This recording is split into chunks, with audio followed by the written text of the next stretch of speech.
Hello tout le monde. Bon, pas terrible hein, cette lumière, mais bon, je suis dans ma chambre parce qu'il y a ma pitchoune qui est là. Donc aujourd'hui, je vous fais cette vidéo pour vous parler d'une bêtise que j'ai faite.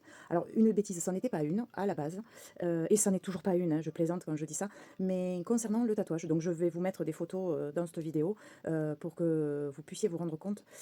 J'avais sur ma cuisse droite, là où j'ai fait beaucoup de tatouages ces derniers temps, j'avais les prénoms de mes filles qui avaient fusé un petit peu avec le temps, hein. Ça a bougé un petit peu. Est-ce que le tatoueur a piqué trop profond? J'en sais rien, mais on s'en fout. En tout cas, ça a fusé. J'ai voulu reprendre les prénoms, donc j'ai passé, les lettres en noir. Jusque-là, tout va bien. Et j'ai voulu faire un contour un petit peu blanc ou un petit peu, vous voyez, une espèce de dégradé avec un blanc au bord un petit peu plus soutenu, donc plus marqué en blanc, et ensuite venir faire un dégradé. Ma connerie, ma connerie, c'est que je sais que le blanc est beaucoup plus difficile à poser. Il fait mal aussi, c'est la pose en fait. L'encre que j'ai utilisée, c'est de chez World Famous Ink, qui est une très bonne encre, donc blanc, basique, hein.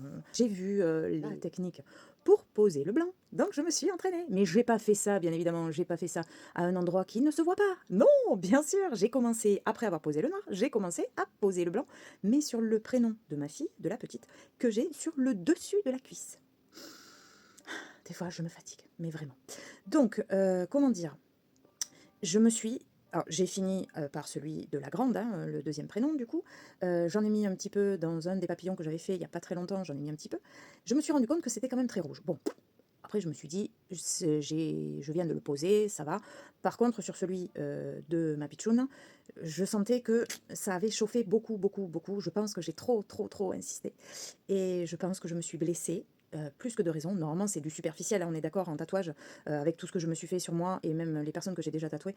Voilà, c'est vraiment comme une égratignure, mais pas une pizza comme quand on se casse la gueule en vélo. Voilà, soyons clairs. Et moi, ce que j'ai fait, c'est éclatage de gueule par terre, hein, mode pizza. Voilà, c'est un peu ce qui s'est passé autour du prénom de ma fille, donc sur ma cuisse. Sauf que le lendemain, alors ça, j'ai tout bien fait, j'ai tout bien nettoyé, tout bien désinfecté, j'ai mis le pansement, tout. J'ai laissé comme ça, et ensuite, une fois le temps de pause écoulé, je l'ai nettoyé. J'ai gardé, parce que c'était le soir, hein, donc j'ai gardé le pansement comme je fais habituellement quand je finis le soir tard. J'ai gardé le pansement la nuit pour pas que ça touche les draps. Et je l'ai nettoyé à 6 heures le matin, le lendemain, comme d'habitude.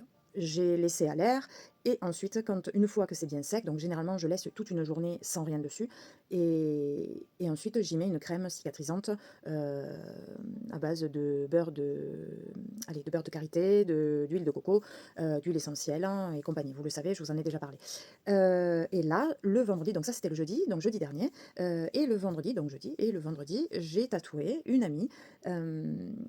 Mais j'ai mis un pantalon parce que j'avais peur d'avoir froid, mais j'ai pas mis de protection sur le tatouage. Et c'est là, je pense, que ça a merdé. Parce que je suis restée toute la matinée avec le pantalon qui était propre, hein, mais c'est pas hyper assaini, quoi. C'est des fringues, hein, les fringues, on a beau les laver, c'est pas aseptisé, quoi. Voilà, c'est ce que je veux dire.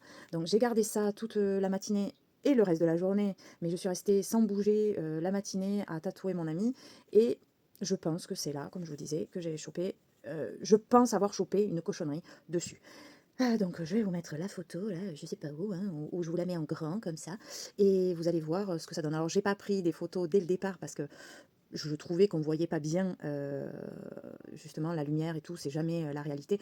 C'est pas vraiment la réalité là non plus, mais bon, voilà, je vais vous montrer quand même.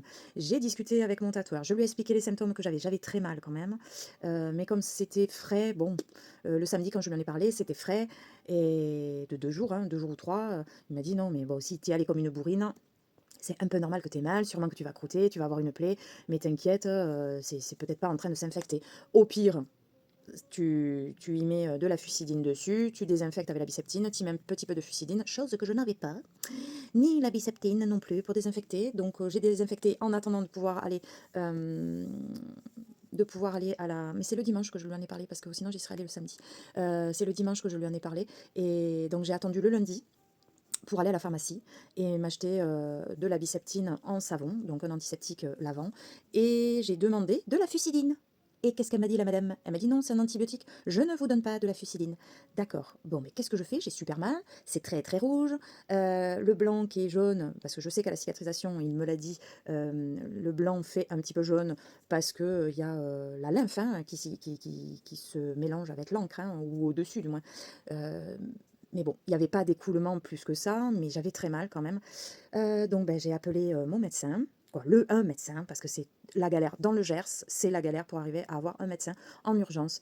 Faut pas être malade en fait. Mais j'ai eu de la chance lundi, j'ai appelé, on m'a dit la remplaçante de Untel. C'était la remplaçante, vous imaginez. Donc j'y suis allée pour 17h le lundi et j'étais bien contente. Je pensais qu'elle allait me prescrire de la fusidine. Eh bien non, elle m'a pas prescrit de la fusidine.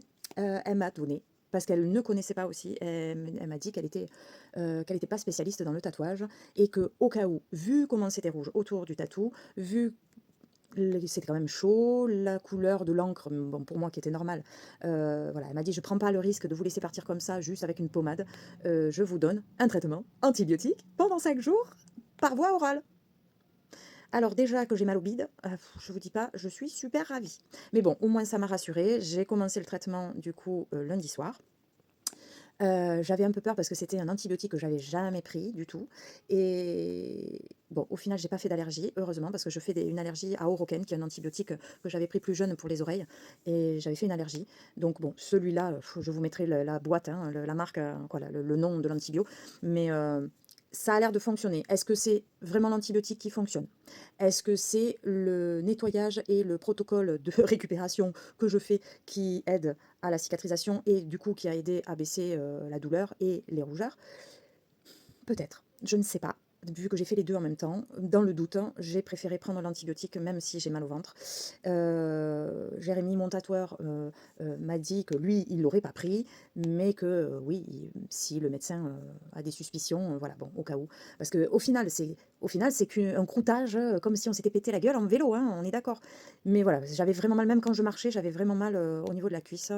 Bon, ça s'arrange. Je vous mets les photos ou une photo pour vous montrer l'état. Je vous montrerai plus tard comment ça s'est fini, si ça s'est transformé en tatouage dégueulasse ou si ça s'est transformé en kéloïde, ce que je n'espère pas du tout. J'espère qu'une cicatrice hypertrophique ou ce genre de choses, j'espère que ça va pas être le cas parce que là j'aurai vraiment les boules. Bon après c'est de ma connerie, quoi, c'est de ma connerie. Oui, j'ai trop insisté, mais bon, voilà, je l'ai pas vu venir parce que je pensais pas avoir insisté autant. Donc voilà, je vous ferai un petit topo plus tard sur un autre tatou, peut-être que je me serai tatoué dessus, ou un autre tatou que j'aurais monté en vidéo, style la deuxième partie du tatouage de mon chéri. Je sais pas, je vais voir, mais en tout cas, je vous fais un topo bientôt et je vous dis à très vite, des bisous, tchuss!